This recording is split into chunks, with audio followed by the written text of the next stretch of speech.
So as I continue to mature in age, I realized that there were so many things that I did in my 20s that I wish I didn't. And there were so many things that I wish I would have done that I did not. And if you are a 20-something, fresh out of school, starting your career, I'm going to walk you through 5 things that I wish I would have done in my 20s to set myself up for financial success and to truly build wealth. Because it's one thing to cover your bills, but there's another thing to build wealth. And I want you to do both, and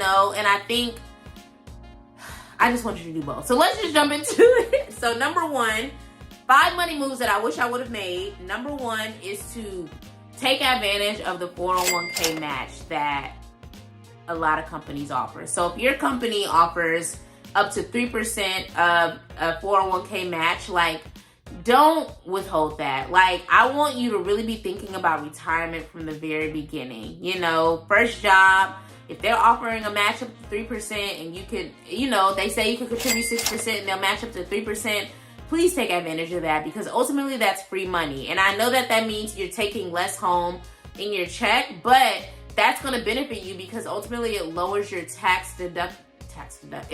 it lowers your taxable income. So if you make $100,000, but you're putting, 6% of whatever your monthly check is into your 401k, that allows you to lower what your income is, which means that the IRS can they'll take less of your money because only less of the money is actually coming to you. Hopefully that makes sense. I feel like I explained that wrong. Put it in the comments if I explain that well, but the goal is to lower your taxable income while you save for retirement. And I know at 20-something, you may not be thinking about retirement, but you absolutely should be thinking about retirement. Don't feel like you have to work till 50, 60, 70 like our parents did. No. Set yourself up for success and utilize that free money that they're giving you. Number 2 is to start a business on the side. So a lot of 20-somethings I know are very talented. They're good with graphics. They're good with media. They may be designers. For me, I love to see that, and make sure that you structure that business as a business, meaning get your LLC, get your S Corp, C, whatever Corp you want to do. Make sure you structure it because you can use that to take advantage of deductions. So there are tons of deductions when you own real estate, and then there's deductions when you own a business. And usually you have to spend the money, the revenue that you make for your business to run the business. Think of a website, think of advertising, think of using your phone, your internet. Those are deductions that you can utilize for your business. So unless you're running it as a hobby, don't do any of that. But the IRS has a long list of things that qualify as deductions, and that helps you to offset whatever revenue that you have. So the goal is to make money, but spend the money that you're making so that you can take advantage of those deductions and again, lower the taxable amount of revenue that you have, which again allows the IRS to take less money out of your pocket. So when you make that money, don't just take it out and blow it on brunch every weekend. If you want to use your 9-to-5 income for investing and covering your bills, and then using your revenue from your business to have fun, that's one thing. But I strongly urge you, if I could go back in time, because I did have a side business back then, but I was blowing the money. I don't want you to do that. If you want to use some of it to, travel and have fun, that's great. But I still strongly encourage you to assign that revenue responsibility. So if that means you're putting more money towards your stock investments, if you're saving that money for a rental property, assign that money a responsibility so that you're not just blowing it, because you're going to look up and wish that you would have used that money for something more important.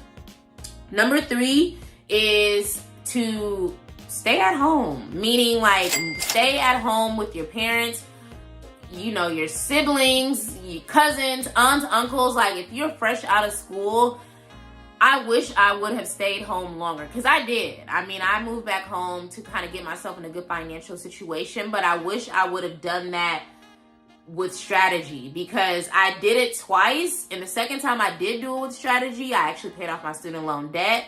But the first time, I just was trying to get on my feet. But if I would have graduated with a high-paying job or a job period, Like, I would have known that, okay, I know I had to pay a small little amount of rent to live here, because my mom don't play that. Like, ain't no living free. If you got a job and I got a job, you can help. But anyway, that's a tangent.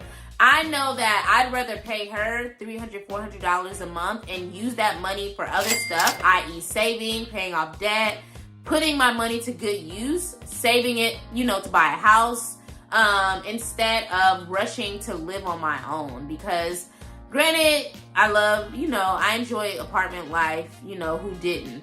But ultimately, and I know some people feel differently about this, I feel like it was a waste of money. If I could go back in time, I would have just made my first big purchase in my 20s, which would have been a house.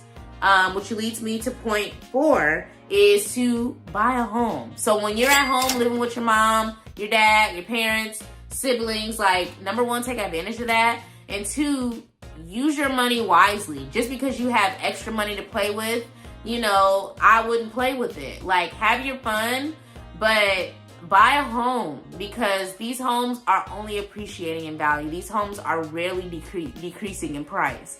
Rarely. So imagine what I could have got in my 20s for a home purchase price versus what homes are going for now. Get the home and put some roommates in there.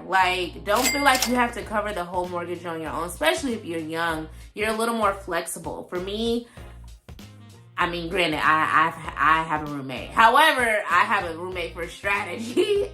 But for you, especially if you're not home and you want to travel a lot, have someone pay your mortgage.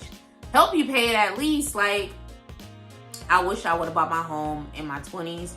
And I wish that I would have put some roommates in there to pay the majority of my mortgage. I would have been renting out rooms. I would have made it do what it do, and I'm doing that stuff now in my 30s. And it's girl, you could have been, you really could have been doing it. And I'm doing it, but I could have been doing it on a larger scale if I bought it in my 20s. So please don't wait to purchase a home.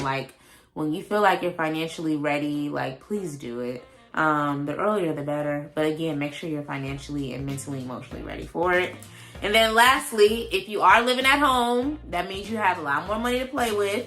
I would be putting aside as much of my income as possible into savings and investments. And when I say as much as possible, I'm saying at least 30%, but really it should be closer to 50%. Because if you are living at home, that means that the majority of the expenses are covered by whoever you're living with. They're probably charging a very small amount, if anything at all. Because some parents are generous. My mom ain't that generous. I had to pay her rent. But it was a very small amount compared to what I'm paying on a mortgage, okay? So I would make sure that I'm saving that money and I'm putting it in a high-yield savings account. And if you don't know what that is, I'll include it on the screen somewhere. I have a whole video that breaks it down. Or I will put it in a high-yield CD, which is a high-yield certificate of deposit. And again, I have a whole video breaking those down. So click that link that I had just shared. And I will be putting it in investments like index funds, ETFs. I will have multiple streams, baby. I really would. And I hope that you are maximizing your money and not just blowing it the way that I did. And I'm not saying I blow my money, but I was in the streets. And when I say in the streets, I mean I was on planes. I was on the islands. I was just living my best life. And I wish that I had the mindset then that I have now when it comes to my money and building wealth and building passive income. And all of those things that I mentioned allow you to make money on your money. So all those 4 things that I said: high-yield savings account, high-yield certificate of deposit, a lot of index funds provide dividends, as well as ETFs, which is exchange traded funds. Look up the ones that provide dividends, because dividends is money that you can use to either reinvest or keep in your pocket to have fun with. So those are the 5 money moves that I would have made in my 20s if I can go back in time, and I hope that you do. So just to recap, number 1, I would have taken advantage of the 401k match that most companies provide from the get-go. I don't care if that lowers the amount of income that I take, because ultimately it's going to lower my taxable income, which means that IRS has less money to take from me.